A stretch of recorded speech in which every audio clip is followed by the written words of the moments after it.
tubleen te tarbiyu Cheikh Tidiane wàcci soodaan laa ila la xayartu Sidi Bara may faseleen àddina bëgg yàlla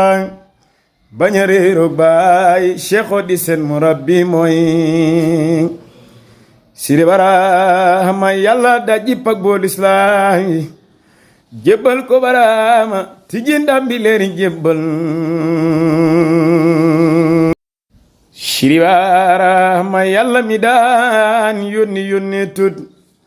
jëmam jëfi teew sërul ak ñëw na soodaan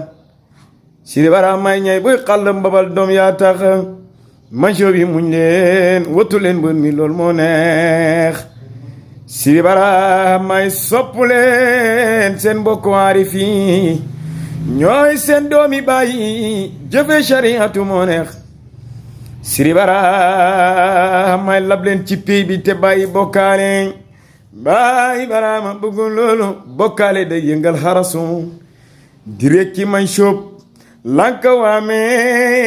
dox de as géej ci coono ngay dee tibaari sank nañ gaañay weddi Bara may la ko dale ci mam Adama ba ci Abdoulaye lu fi masa yëngu sabal Sidi Bara may géej mbambulan gi ñes baay ñes ku la jéemaas ay yaqam sey an xaawul mari bi doomaas Sidi Bara may yàlla yónni ka mu daan yónni ku ka leen di waat ku lul haqi ñëw na soodaan Sidi Bara may arif bu ndaw warloom gaa gën a hay jaane sa ngaanga